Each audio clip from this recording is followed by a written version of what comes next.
Tell me how this became the wedge issue, how this became the thing that is holding Republicans back. Well, as you described perfectly in your opening, we're really talking about two separate things. And let's be perfectly clear. Ukraine funding has nothing to do with the government shutdown. Nothing. It's a separate issue that we are debating. But, you know, if Kevin McCarthy wanted to pass a CR that would keep the government open without Ukraine funding, I guess, you know, he could do it if he was the Speaker of the House. Oh, wait, he is the Speaker of the House. So if he wanted to put that bill on the floor, he could put that bill on the floor. Look, the Republican plan here is to shut down the government and then try to lie their way to blaming everybody else for it. The House has not passed a CR. Meanwhile, the Senate is trying to pass a bipartisan CR, and McCarthy and his allies are recruiting Republican senators to try to undermine that effort and drag it out past the deadline. They are doing everything they can to shut down the government. So that's one. Two, on Ukraine, you described it perfectly. The Republican Party doesn't exist anymore. There is the cult of Trump. And the cult of Trump heard from their leader that we are not supposed to support Ukraine, so they're not supporting Ukraine.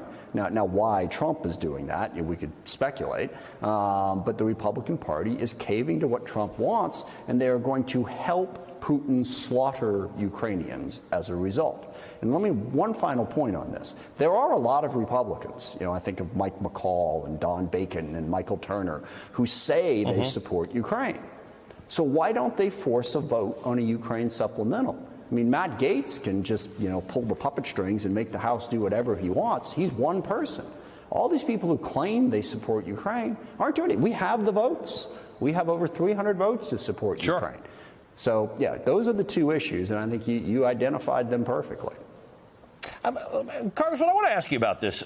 Russia is a major adversary in the United States. It's an expansionist country. There's no good reason Russia has to be an adversary, but Russia has chosen a path that has caused it to be an adversary.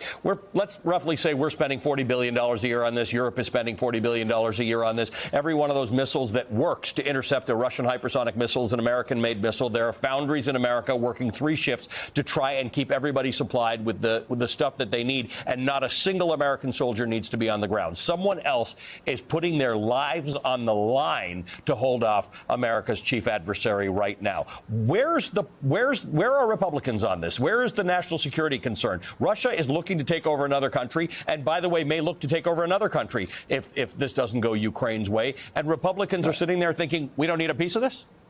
Well, you get two groups. You've got the pro-Putin caucus that Liz Cheney memorably described as the Putin wing of the Republican Party.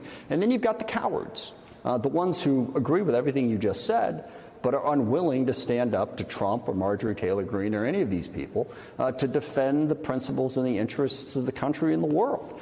Now, I mean, the pro-Putin wing is really interesting because people like Trump, they sort of see Putin as he presents himself as sort of a white nationalist autocrat. They're sympathetic to that, which is really frightening. But then you've got all the other people who know this is wrong, but don't have the courage to stand up to the Trump cult in their own party. That's why we are where we are.